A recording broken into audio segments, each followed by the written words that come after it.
আজকেও ছিল বাপের বাড়ি খাওয়া দাওয়ার নেমন্তন্ন, তাই জন্য সকাল সকাল উঠে রেডি সেডি হয়ে পড়েছি। এবার যাব বাড়ির দিকে। তো আজকে সারাদিন কি করলাম, বাড়ি কি খাওয়া দাওয়া করলাম সবটাই শেয়ার করবো ভিডিওর মধ্যে দিয়ে, দেখতে থাকো। তো এই যে বেরিয়ে পড়েছি বাড়ি যাওয়ার জন্য, বর গেছে কাজে, ওই জন্য একা একাই যাচ্ছি, ও দুপুরবেলায় আসবে। দেন এই যে চলে এসেছি বাড়িতে। এসেই দেখছি কি সব আমার দাদা ঘুমোচ্ছে, যে যার মতন রান্নার কাজে ব্যস্ত। দেন এখানে আছে বুড়ি খাটে শুয়ে, ওকে একটু ভিডিও নিয়ে নিলাম। ও বলছিলাম শুয়ে আছে, আমাকে ভিডিও কেন করছো। দেন এখানে একটু বৌদির সাথে গল্প করছিলাম, তারপরে খেয়ে নিচ্ছিলাম চিকেন। বাড়ি এসে আর খাবো না, বাড়ি এসেছি মানে শুধু খাওয়ার ঘুম, আর অন্য কোনো কাজ না। দেন এখানে মুড়ির সাথেও চিকেন নিয়ে নিয়েছি, টিফিনে আছে। তারপরে থামস আপ ছিল, থামস আপ খেয়ে নিয়েছি। দেন মধ্যেখানে ভিডিও করতে আবারও ভুলে গেছি, একটু শুয়ে নিচ্ছিলাম। তারপরে খেতে খেতে অর্ধেক ক্লিপ নিতে ভুলে গেছি। দেন খাবারে কী গেছিলো চলো তোমাদের সাথে বলে দিই।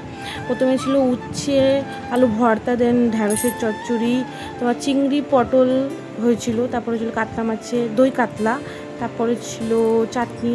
তারপরে এখানে খাওয়া দাওয়া কমপ্লিট করে ভাই এসেছিলো, ভাইয়ের সাথে একটু দেখা টাকা করে বাড়ি চলে গেল। দেন আমার বড় চলে গেল কাজে। আর সন্ধ্যের টিফিন করছি স্যান্ডউইচ, এই যে ঘুম দিয়ে টানা, তারপর স্যান্ডউইচ, তারপর রাত্রে একটু আইসক্রিম খেয়ে নিলাম। যে এখানে চলছিলো ওদের WWE মানে ফাইটিং চলছিলো দুজনে, সেটাই দেখছিলাম। দেন রাত্রিবেলা ছিল ডিনারে ডাল আর চিকেন ভাজা। যেতে যেতে ভিডিও একটা লাইক কমেন্ট করে দাও, বাই।